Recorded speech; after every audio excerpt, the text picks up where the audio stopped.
Hello, and welcome to another episode of the Music and Therapy Podcast with Relationship Coach Keana W. Mitchell. I am your host, Keana W. Mitchell, and I am so excited that you guys are here with me today. Now, if you tuned in last week, we talked about something that hits home for many couples, which is how to stop an argument before it spirals out of control. We explored how to recognize when you're getting emotionally flooded, how to take a break, and how to come back to the conversation with a clearer mindset and a calmer heart. One of the biggest takeaways from that episode was this: you don't have to win the argument, you must understand each other. So, just knowing that you don't have to win the argument and that you just need to understand each other is huge when it comes to trying to resolve disagreements or arguments.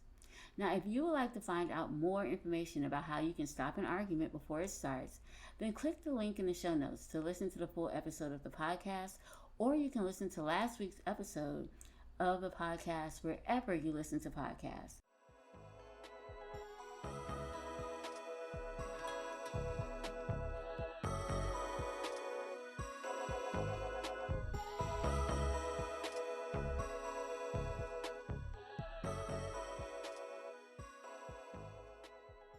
On this episode of the podcast, we're going to be talking about emotional intelligence and how it can transform your relationship. So let's start with the basics. What is emotional intelligence? Emotional intelligence, or EQ, is your ability to recognize, understand, and manage your own emotions, while also being able to recognize, understand, and influence the emotions of others. So in a relationship, emotional intelligence shows up in how you respond instead of react, how you listen without judgment, how you can express your needs clearly, show empathy even when you disagree. And to be honest, you can be in love and still struggle with emotional intelligence. Love is a feeling, but I'm very happy that emotional intelligence is a skill. So let's talk about why emotional intelligence matters in your relationship.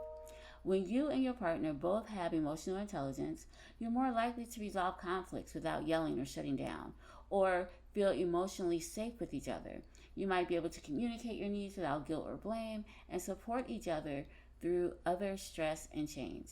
So remember last week's episode of the podcast when we talked about how it's important when you're in the heat of an argument, or before you get to the heat of an argument, that it's important that you take a pause during the argument? Okay, so that's how emotional intelligence in action can show up. It's pretty much just saying, I care about this relationship more than I care about being right.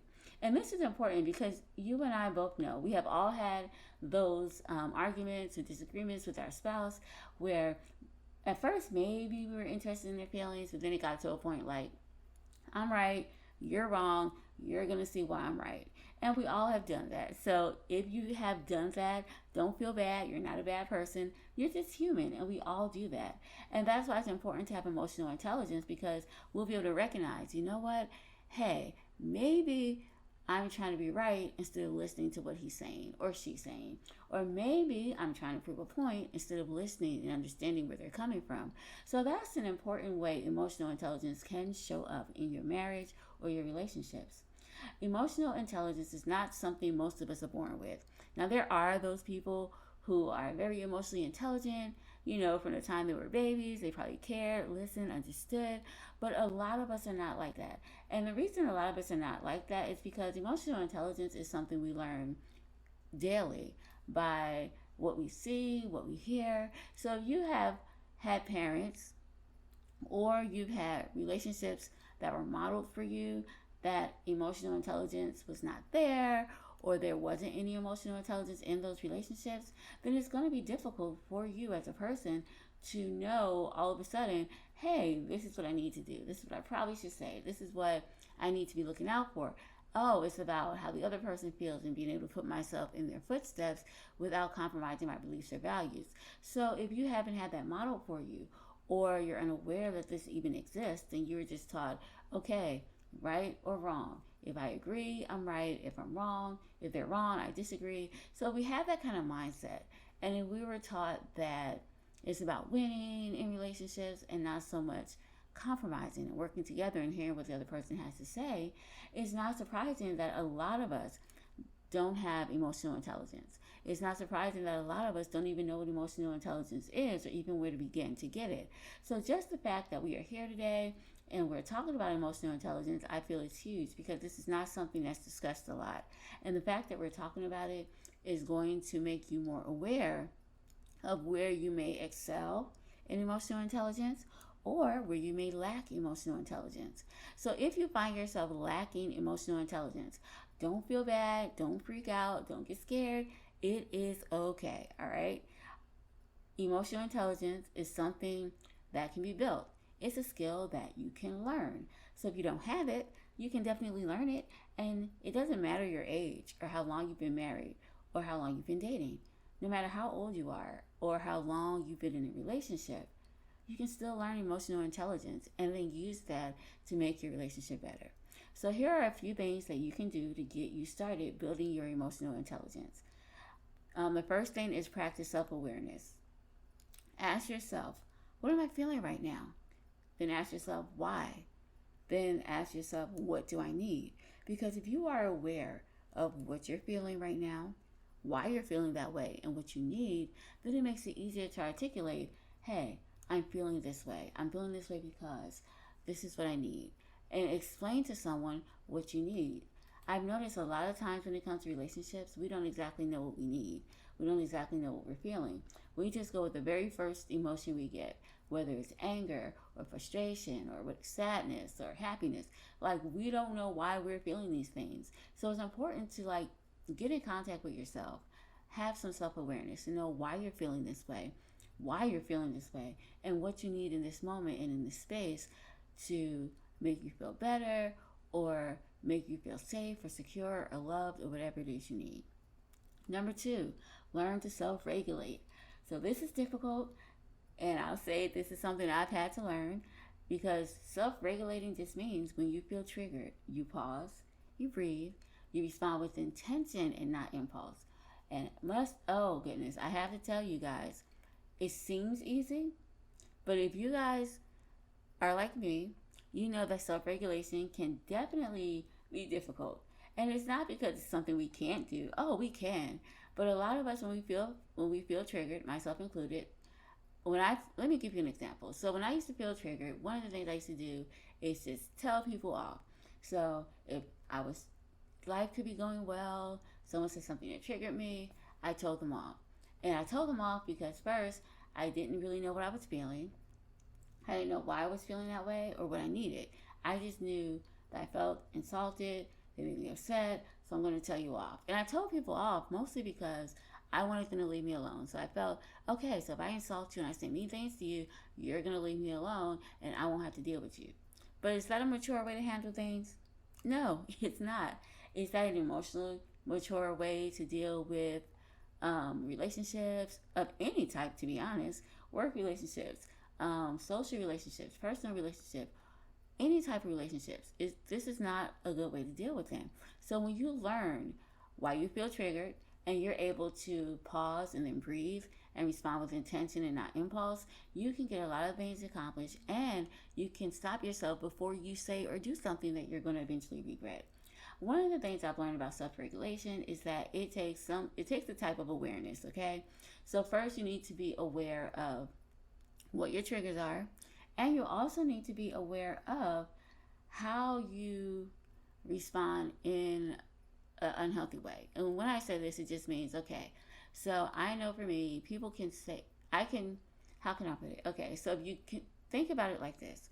If you had to rate your emotions or the level where you explode from 1 to 10, think about how that goes. So typically with me, let's say I'm in a car and I'm driving and someone cuts me off, right? So let's say I know that when I get to like a 6, I'm going to say whatever I'm going to say. I'm going to do whatever I'm going to do. There's no coming back from that. So what I have learned is that when I start to feel slightly irritated, okay, that is when I need to start to self-regulate. So how do I self-regulate? So when I start to feel irritated, sometimes I'll say, okay, Keana, you're starting to get upset. Why are you feeling this way? What's making you upset? What happened? What do you need right now? And if I'm like, oh, I need respect or whatever, then I can also think, okay, based on the person, Do you think that they meant it that way? Could it have just been an oversight, maybe a misunderstanding? So for me, I have learned that when I'm feeling triggered, I need to do some self talk. And the self talk starts with, what am I feeling right now? Why? What do I need? And then after I get to that, what do I need? I start to do things to help myself get what I need. So if I need to feel respected or I need to feel loved, you can definitely talk to people about how their actions make you feel. Or if I just need a break, if I feel triggered because I'm tired or if I'm overwhelmed, then I know, okay, so let me just practice some breathing. Oh, let me write in my journal. Let me do this. So just learning how to self regulate is huge because when you feel triggered, you will know, okay, what's the trigger? What do I need to do right now when I first start to feel irritated or when I first start to feel frustrated? What do I do now? Then you'll pause. You'll think about what you need to do now to calm yourself down, which could be breathing, any type of skills that you know might be helpful. And when I say skills, like there's breathing, you might be the kind of person who needs to take a moment to do stretches. You may need to clear your head for a minute and count to 10 backwards. Or maybe you need to listen to music real quick. Or maybe write down something in your journal. Maybe say a positive affirmation like, okay, in this moment, you can handle this. You don't have to get upset. You can get through this. Whatever it is you have to do is very, very important to practice these skills so that you'll know what to do in these situations. And then once you calm yourself down, you'll be able to respond with intention and not impulse. One thing I've learned is that whenever I'm impulsive or I'm angry or upset and I just go off and say whatever it is I'm going to say or do whatever it is I'm going to do, let's just say it doesn't end well. So if you want to have a good ending, it's better to calm yourself down than respond with intention. And the intention should be, okay, what are we talking about? What am I hearing? Do they really mean to say it that way? Am I hearing what they really mean to say? And then you can ask questions. So what I'm hearing you say is this, that, and the other. Is that how you meant to say it? Is that what you're trying to say? Could you please clarify? So then you can have a real understanding about what's being said. Because a lot of times we do have arguments and disagreements because we're not listening to the other person and we don't know exactly what they are trying to say to us. So when you learn to self-regulate, you're more able to calm yourself down and respond with intention and not impulse. Step number 3 would be develop empathy. So when we develop empathy is pretty much just trying to see things from your partner's perspective, even if you don't agree. And it is okay to see where someone is coming from, even if you don't agree. By understanding their point of view and seeing things through their lens doesn't mean that you have to agree with them. You don't. People can say things and have their feelings. You don't have to agree with them, but you do have to validate them and acknowledge, okay, this is how you feel. I hear you. I understand what you're saying. Validate that emotion. Validate that feeling. And you don't have to agree to validate. You don't have to agree to have empathy for someone. So when we are learning empathy, there are going to be times that there are going to be arguments where you guys are probably just going to not agree. So it'd be more like agree to disagree. But in order to do that, you have to have empathy from where that person is coming from and empathy for their perspective so that even if you don't agree, you can still see where they're coming from. You can still validate them, even if you don't agree. And that is called empathy. The next thing we can do when building emotional intelligence is communicate clearly by using I statements. Now, I statements, you'll hear me talk about this a lot. It's about being honest, but kind. So you say what you feel and what you need. But instead of saying, you made me feel this way, you did this, you do that, because we're blaming the person, right? You can say something like, when the trash is not taken out, I feel overwhelmed. Because you're saying what's overwhelming you when the trash is not being taken out. So it's not that you never take out the trash and you never put gas in the car or you never clean up. No, because that makes people feel defensive because you're accusing them. What you're saying with the I statements is, when the trash is not taken out, I feel overwhelmed. Why do you feel overwhelmed? Oh, you feel overwhelmed because it's something else you have to do and you have a lot on your plate.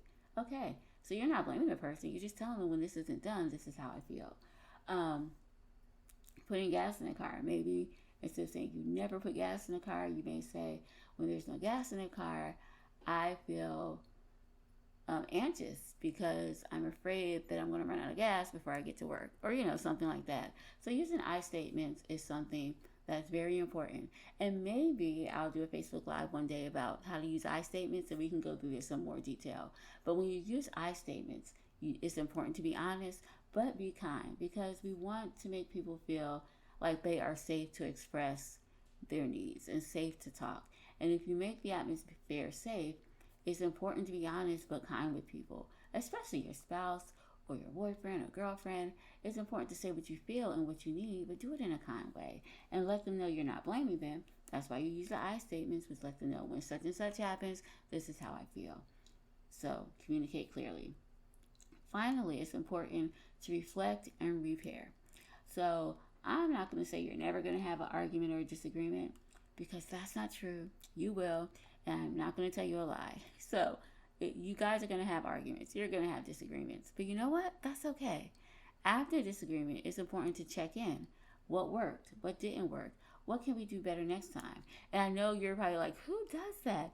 But it's something that's very important to do when it comes to emotional intelligence. And here's why you want to check in and know like what worked. You want to know, when I use I statements, did you feel validated? Did you feel like I was attacking you? When you find out what worked with your partner or your spouse, what didn't work, what made them feel like they were being attacked, what made them shut down, what made this happen, then when you guys have another disagreement or argument, you'll know what to do next time. So you'll be like, okay, so I'm not going to say this because this makes him or her shut down, but I can say this. And I think a good thing to do is to ask them, what can I say to let you know how I'm feeling without it making you feel attacked? Because no one knows you better than yourself. So if you ask your spouse, what can you do better next time? What can you say based on their personality that will help them get your point across, or say how you feel without them feeling attacked? It's important to ask. You can ask that. Like, what can we do better? So reflect and repair. So these are just all some building blocks that you can use to start building and developing and working on building that emotional intelligence. Now, what I want you to do right now is think about a recent disagreement you had with your partner.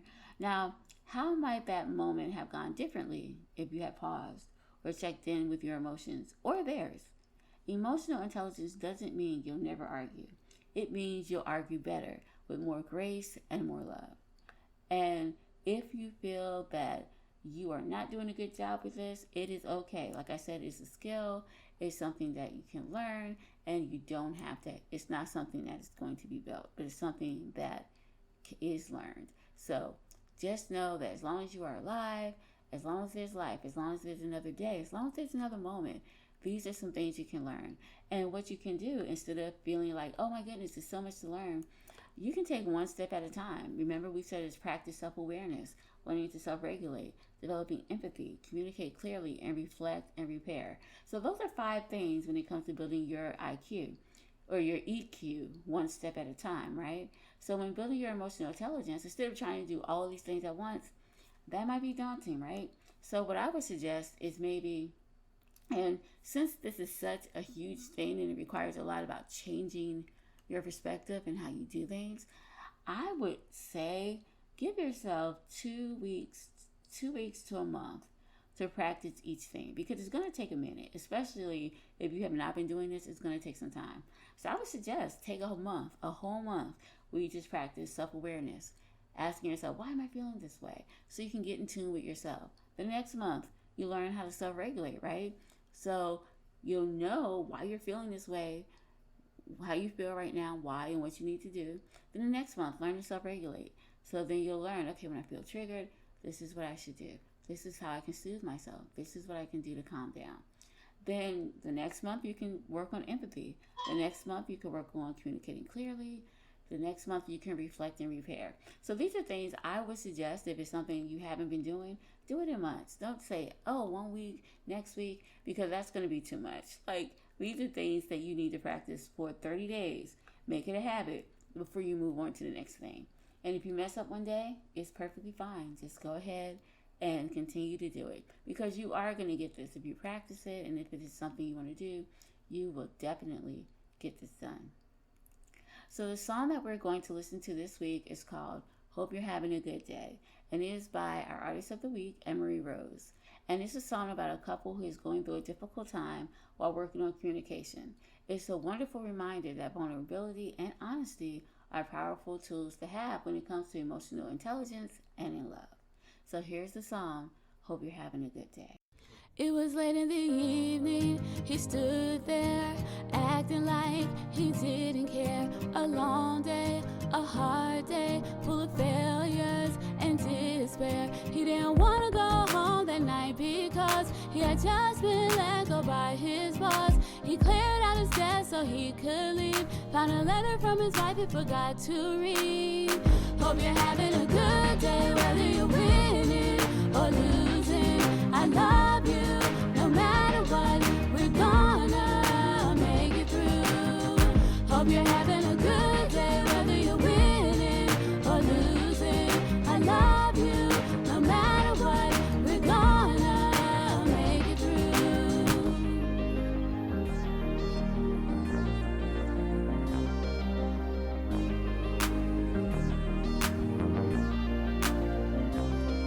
The drive home took forever.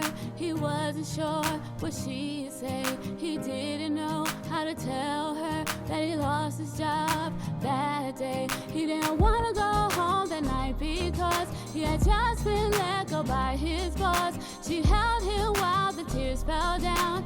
She wipes his eyes and begins to say, hope you're having a good day, whether you're winning or losing. I love you, no matter what, we're gonna make it through. Hope you're having a good day, whether you're winning or losing. I love you, no matter what, we're gonna make it through.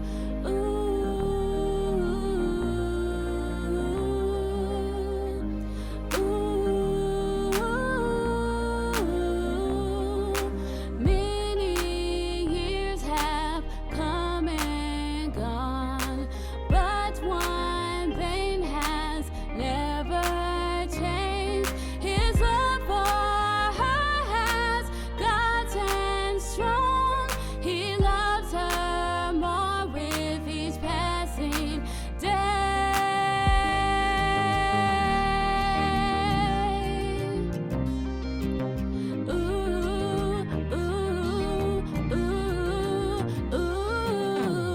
Hope you're having a good day, whether you're winning or losing.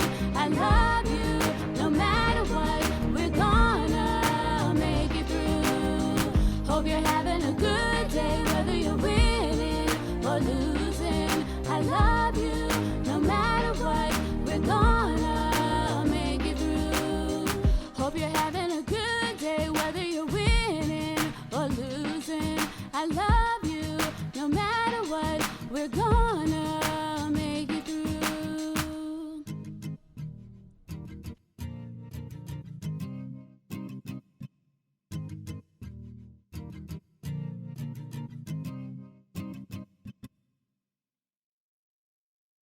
Before I end the podcast this week, I would like to challenge you to pick one emotional intelligence skill.